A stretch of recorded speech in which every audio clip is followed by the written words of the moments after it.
In the depths of West Virginia's coal country, nestled in the small town of Fayetteville, there lived a couple named George and Jenny Sodder. Their home was filled with the joy of 5 beautiful children, 2 boys and 3 girls, all under the age of 6. Life was good for them. The family had their own farm and George had a prosperous business. But on the night of Christmas Eve, December 24th, 1945, their lives changed forever. The Sodder children went missing without a trace, leaving behind a mystery that has baffled people for decades. So what happened to the 5 Sodder children, and why has this case remained unsolved for so long? It was Christmas Eve in 1945, and the Sodder family was preparing for their annual celebration. George and Jenny had 5 children: Maurice 14, Martha 12, Louis 9, Jenny 8, and Betty 5 years old. George Sodder, born Giorgio Soddu in Tula, Sardinia, Italy, in 1895, migrated to the United States at the age of 13. He initially worked on the railroads in Pennsylvania, carrying water and supplies to laborers. Later, he moved to Smithers, West Virginia, where he worked as a truck driver. Demonstrating entrepreneurial spirit, George eventually established his own trucking company, which initially hauled fill dirt to construction sites and later transported coal mined in the region. His business endeavors proved successful, leading to the formation of Sodder Trucking Company, where he served as president. That evening, the Sodders were preparing to settle in for the night. But not all. Some of the younger ones are too excited about Christmas to go to sleep just yet. And Marion, the eldest daughter, stays up on the couch to watch them play a little while longer, though other children still have chores to do. Morris and Louis must go outside to feed the animals before they turn in. It's not an enviable chore.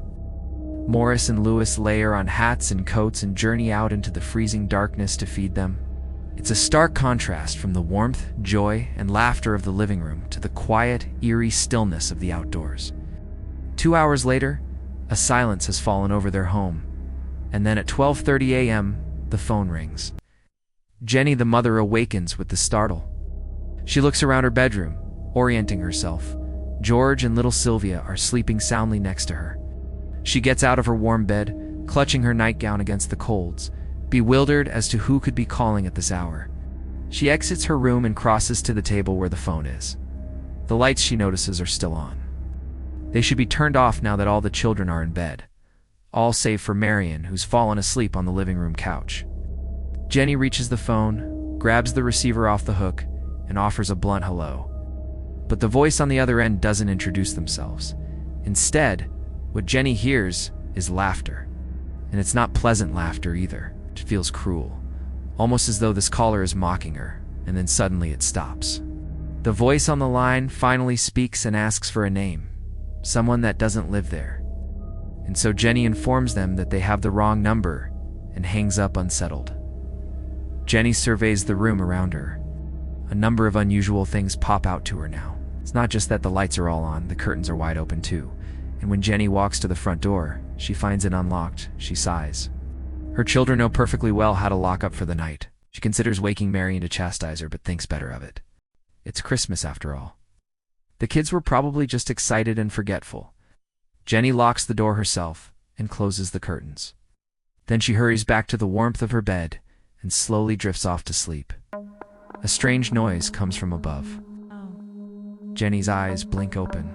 She sits up groggy, trying to get her bearings in. Still dark out. Now she hears a new noise overhead, a rolling sound, like something landed on the roof with a TH and rolled off. And then silence. Jenny tells herself that it was just an animal. She tries to fall back asleep, but then an accurate scent hits her nostrils. Her eyes fly open. She's wide awake now, and because she knows that smell and smoke. In an instant, Jenny's up and out of bed, hoisting little Sylvia into her arms and screaming for George to wake up. She sees smoke pouring into the bedroom from beneath the door. George, Jenny, and Sylvia burst out of their bedroom, and they're met with an apocalyptic scene. Their house is becoming engulfed in flames.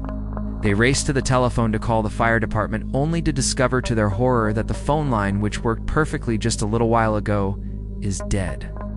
Jenny screams of the staircase, her eyes stinging from the smoke.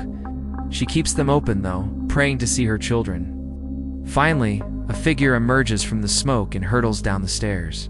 Another follows close behind. It's two of the oldest boys, John and George Jr., and their hair is singed from the flames. The boys are hysterical.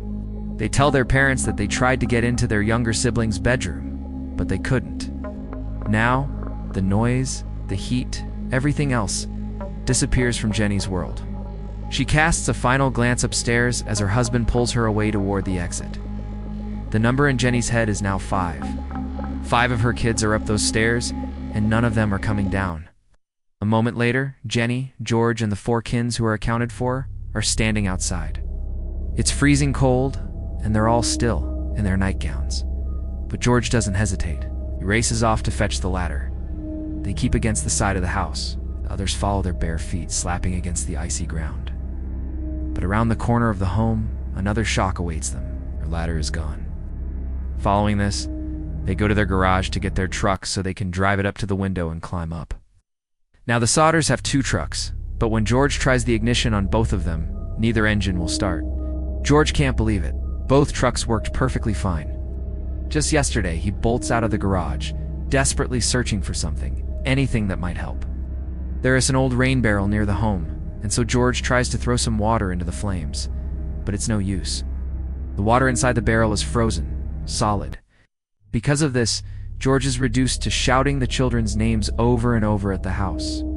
But in return, all he hears is the roar of the inferno, while the house continues to burn. The oldest daughter, Marion, dashes away down the dark, freezing road. The Sodders' phone doesn't work, but their neighbors just might. The Sodders' home is only 2.5 miles from the firehouse, and yet the firefighters don't arrive on the scene until 7 hours later. By this point, the sun is up, and the house is gone for hours.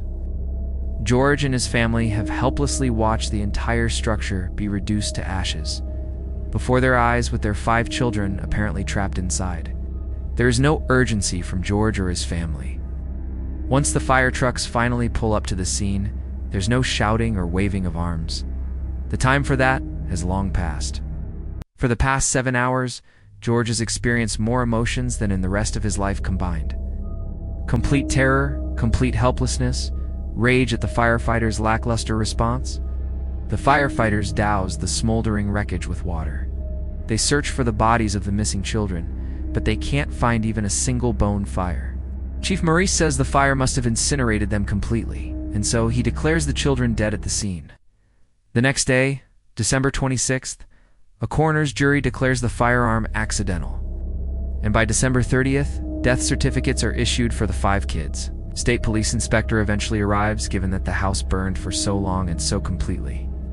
It's not easy to determine a cause, but in the end, he attributes the fire to faulty wiring.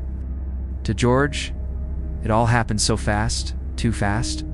The fire department took so long to come put the fire out, but then afterwards, officials practically sprinted to declare the fire an accident and the children dead.